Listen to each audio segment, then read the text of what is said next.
Está começando o Artigo 5º, um programa que leva até você temas que estão na Constituição Federal e que fazem parte do dia a dia de todos nós, cidadãos brasileiros. O fim do ano está chegando e com ele as festas, as compras, os presentes. No programa de hoje vamos falar sobre os direitos do consumidor. O artigo 5º determina que o Estado é responsável por promover, de acordo com a lei, a defesa do consumidor. Shoppings, lojas de rua, supermercados, enfim, comércio lotado com os preparativos para as festas de fim de ano. E em meio a toda essa correria, alguns problemas passam despercebidos. E só depois nos damos conta de que o que compramos, na verdade, não era bem aquilo. Para falar da relação de consumo nesse período e os cuidados que o consumidor deve ter, nós temos dois convidados no estúdio do Artigo 5º. Está aqui conosco o diretor-geral do PROCON do Distrito Federal, Oswaldo Moraes. Doutor Oswaldo, muito obrigado pela presença. Inicialmente, eu gostaria que o senhor explicasse como é que funciona o PROCON, qual é a estrutura do PROCON e em especial também no interior do país. Veja, no Distrito Federal nós temos o PROCON sede e ainda mais 8 unidades de atendimento fixas nas cidades satélites, além do PROCON móvel, que são 2 ônibus que nós buscamos levar a educação para o consumo naquela periferia, no setor mais distante, não só do centro, como das cidades satélites. Uhum. Temos ainda o Call Center 151, onde o consumidor pode não só fazer denúncias, como também obter informações a respeito dos seus direitos. E, recentemente, criamos o PROCON Digital. O PROCON Digital dá aquela comodidade ao consumidor de fazer a sua reclamação, de consultar, de fazer denúncias pelo site. Ele pode, mesmo na sua casa, no escritório, onde quer que ele esteja, a qualquer momento do dia, 24 horas por dia, de segunda a segunda, ele pode se manifestar junto ao PROCON. Então, isso é uma comodidade muito grande para a sociedade do Distrito Federal. E é um órgão ligado, alguns acham que é um órgão assim, extremamente independente, ou ligado ao Legislativo e, às vezes, até ao Judiciário, mas, na verdade, é um órgão vinculado ao Executivo, né? Perfeito. É uma autarquia e nós estamos vinculados à SEJUS, Secretaria de Justiça, Direitos Humanos e Cidadania, no qual o secretário é o Alírio Neto. Uhum. Também está aqui conosco José Vieira Alves, presidente da Comissão de Direito do Consumidor da OAB-DF. Doutor José Vieira, antes do CDC, como eram tratadas as relações de consumo, ou seja, antes do Código de Defesa do Consumidor, como é que eram tratadas essas relações?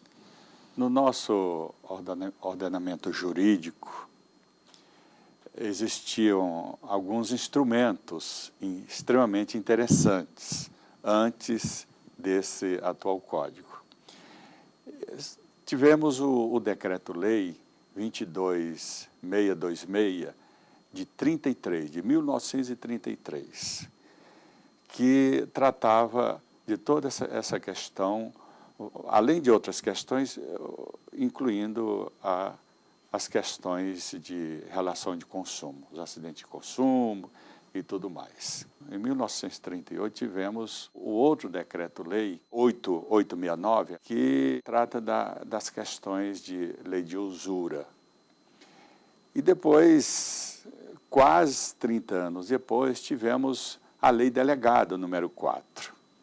Essa lei ela teve uma importância muito grande também, que passamos por o Brasil passou por algumas dificuldades de fornecimento de alimentos e os governos daquela época tiveram que até usar os princípios dessa lei para obrigar que os fornecedores colocassem os alimentos à disposição do consumidor, porque a inflação no Brasil era tão grande que eles faziam um tipo de manipulação. Se recusavam em colocar os alimentos à disposição do fornecedor nos mercados, aguardando o mês seguinte para ter mais lucros, que é a questão da inflação.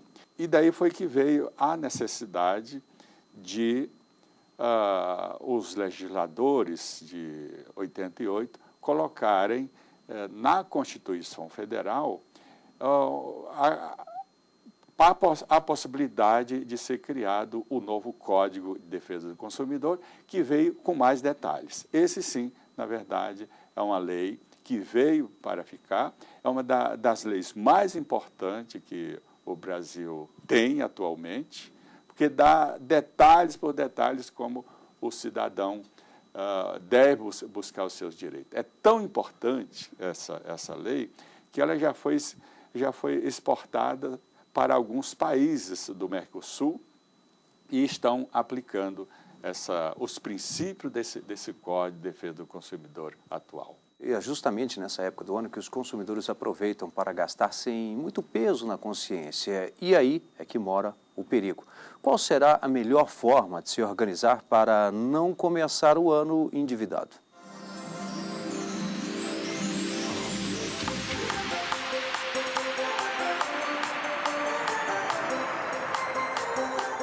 A magia do Natal encanta e muitas vezes tem gente que se empolga com o espírito natalino e quer presentear todos os parentes e amigos. Aí já viu, né? No final do mês, além do Papai Noel, a conta também fica no vermelho. É uma tendência, né? Porque todas as datas assim comemorativas, as pessoas ficam sensíveis, né? Pesquisar, isso é fundamental. Pesquisar, hoje você tem um mecanismo muito grande de pesquisa, até mesmo através da internet, através das lojas. E sempre naquele detalhe, se for comprar financiado, sempre tentar colocar a prestação das suas compras dentro do seu orçamento, para aí não ter um dissabor depois. A dica é comprar à vista, mas se o orçamento está apertado, então não comprometa mais de 30% com os parcelamentos. E se isso acontecer, cuidado! Com tantas contas no começo do ano, seu nome pode parar no SPC. Nós recomendamos que qualquer pessoa que tenha nome inserido no SPC, no banco de dados, independentemente do motivo que seja, primeiro fator dele, a primeira providência dele é procurar o seu credor, a loja, o cartão de crédito, ou o banco, quem foi que lhe concedeu o crédito, e procurar uma negociação direta, porque todos os lojistas estão, vamos dizer assim, abertos para essa negociação. O importante é se programar, quitar as dívidas antigas e aí sim, ter uma árvore cheia de presentes para comemorar o Natal. Você comprando à vista, você tem algumas vantagens. Primeiro que você não corre o risco de inadimplência, e o outro é que você, à vista, você tem um poder de negociação. E o poder de negociação é muito forte hoje em termos de mercado para quem vai comprar à vista. Eu dou uma olhada primeiro no meu orçamento para ver se dá. A gente sempre quer dar uma lembrancinha, né, para o pessoal, para os amigos. Então eu faço assim, eu dou preferência mais à vista, né? Aproveito para não se endividar e compro a lembrancinha básica para todo mundo. É assim que eu faço. Eu parcelo, às vezes fica para o outro ano que vem, assim. Vai do jeito que der. Do jeito que der.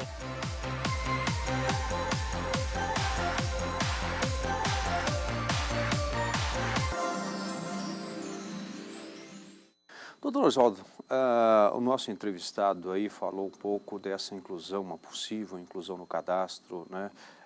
Seja o Serasa ou o próprio SPC, digamos que o consumidor a ele seja negado o direito de abrir um crediário numa loja porque tem lá o nome incluso. Quando, na verdade, ele não tem uma dívida ou até desconhece aquilo, e às vezes pode até ter, mas desconhece, o que fazer? Eu diria que o primeiro passo, o consumidor tem direito à informação. Se lhe foi negado o crédito, é importante que se diga por quê, qual o motivo. Uma vez se caracterizado a negativação indevidamente, dá a ele o direito de procurar o PROCON como a esfera administrativa, no sentido de exigir a retirada do nome daquele cadastro de imediato a 5 dias. Ainda, pela reparação do dano causado pelo constrangimento, ele pode, junto à esfera judicial, mover uma ação indenizatória pelos danos morais. Ele pode fazer isso. Pois é, nós temos aí então duas opções, né, doutor José Vieira, tanto o PROCON quanto também a esfera a esfera judiciária. Mas quando definir a quem recorrer, ou a um ou ao outro, no caso? Na verdade, o primeiro caminho é a negociação. Porque muitas vezes o cidadão pode ter uma dívida e não está sabendo. Então ele deve começar a conversar com o lojista, a razão desse registro no Serasa ou SPC. Agora, no caso de não existindo a dívida, ele lhe dá o direito de ele ir nesse órgão que fez o registro da negativação do seu nome, que naturalmente já lhe causou um dano, causou um constrangimento, e diante dessa certidão da negativação do seu nome, ele pode buscar o dano no Poder Judiciário. Agora, tem dois detalhes.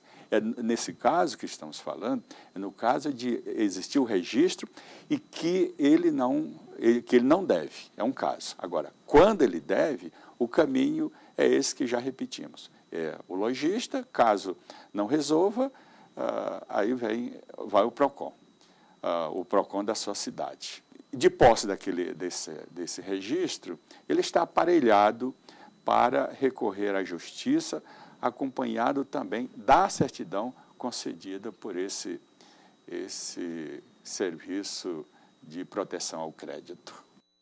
E no próximo bloco você vai saber mais sobre os direitos e os cuidados que o consumidor deve ter na hora das compras, aqui no artigo 5º. Até já.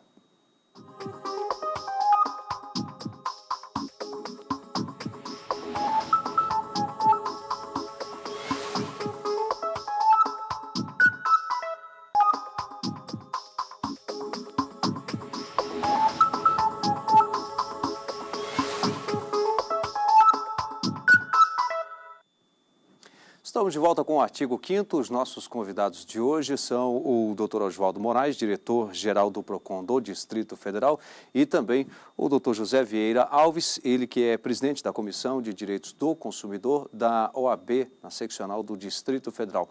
Doutor Oswaldo, normalmente as pessoas entendem que quando há uma motivação direta ali ao PROCON, recorrem ao PROCON, elas, se for por parte do fornecedor, tiver ali uma imputação, uma sanção, digamos que o pagamento de uma multa, essa multa vai para o consumidor. Não é isso, né? Não.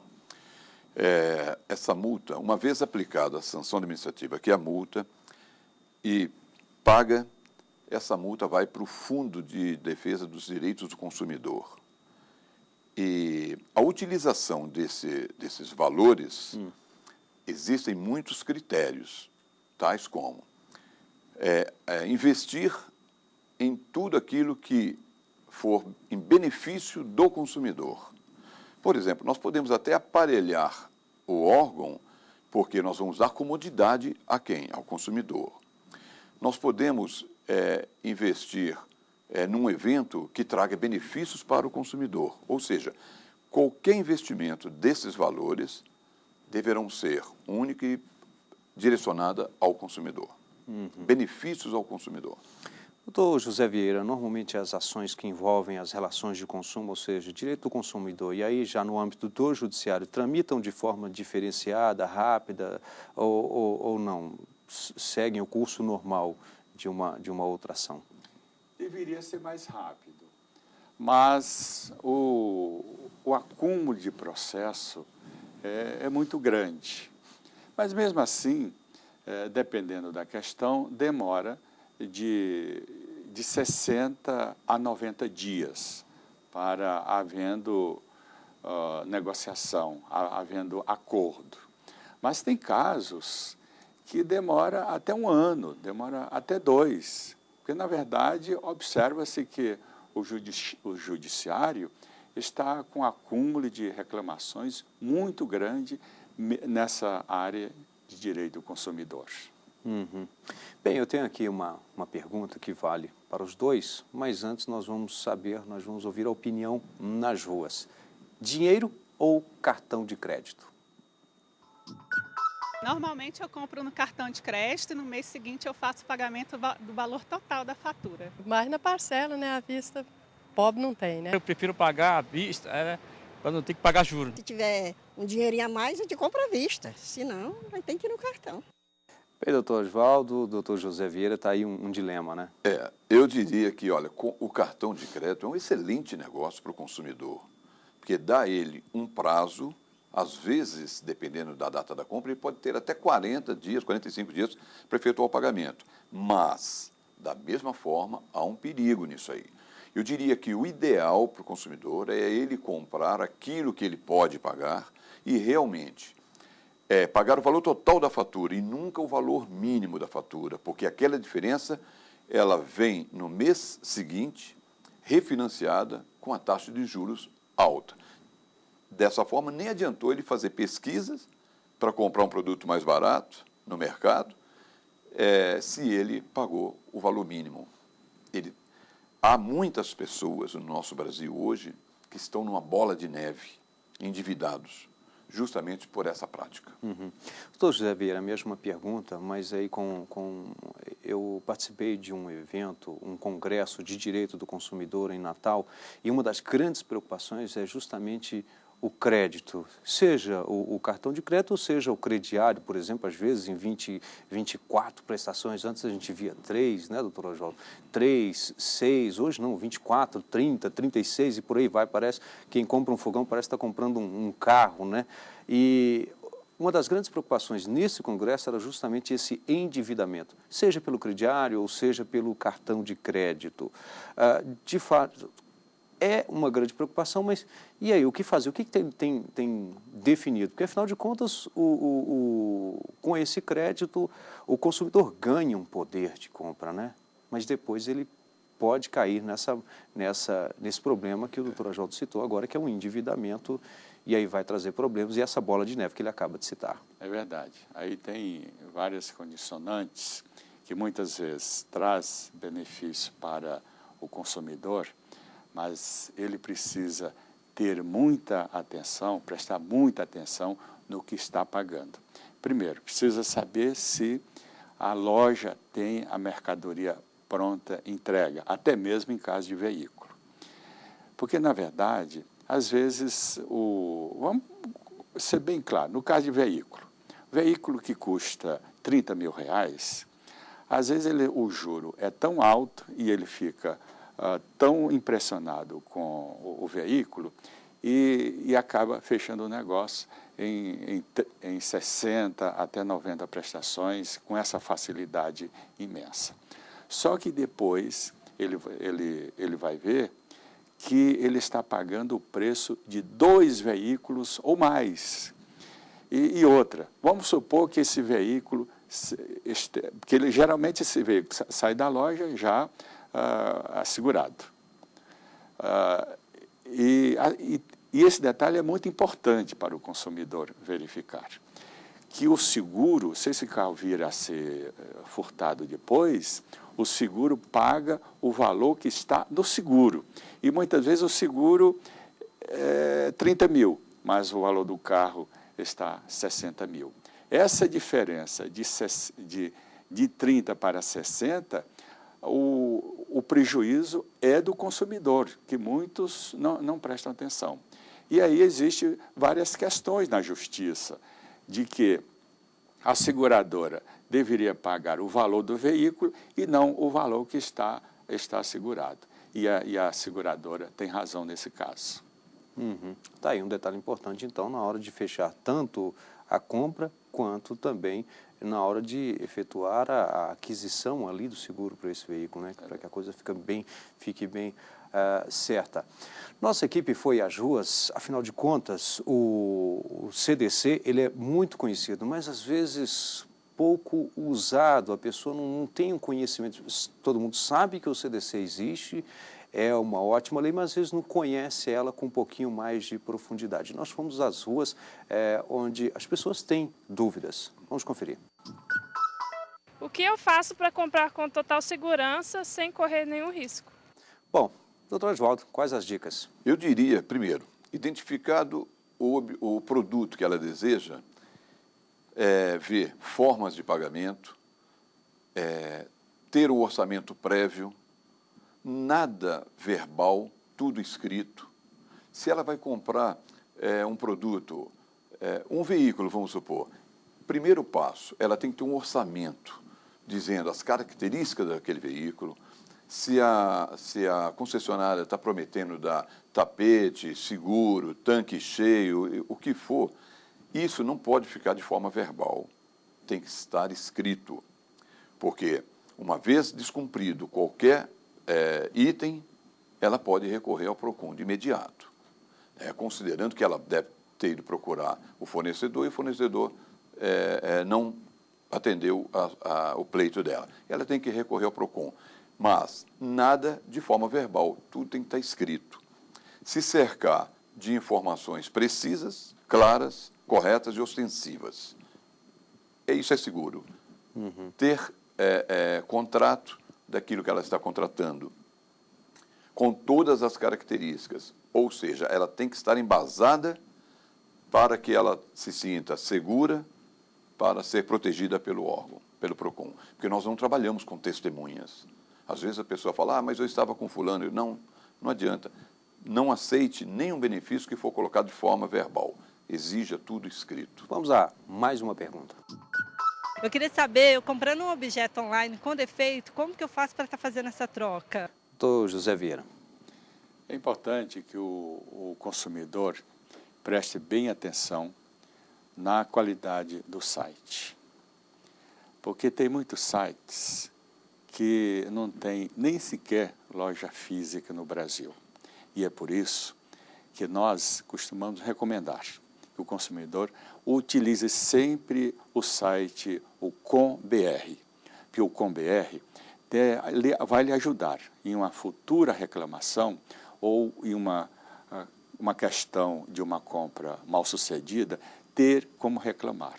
Agora, neste caso, quando podemos acrescentar ainda que no caso de o site, mesmo com loja física no Brasil, em uma questão judicial, ambos respondem solidariamente, porque existe no Código de Defesa do Consumidor a cobertura da solidariedade, mas que é importante que essa reclamação primeira deve ser por intermédio do site, chamando posteriormente, se a questão não for resolvida por intermédio do site, ele pode procurar a loja física.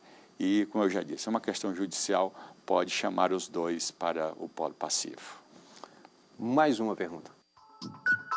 Se eu comprar o presente e o presente chegar depois do Natal, o que eu devo fazer? Doutor Oswaldo, neste caso, às vezes há expectativa, a pessoa compra, há ali um previsto que vai chegar em tantos dias, não chega. Considerando que ela tinha a promessa escrita dessa entrega, ela tinha impresso comprovando que o produto chegaria em tal dia e não chegou, isso é uma prática infrativa.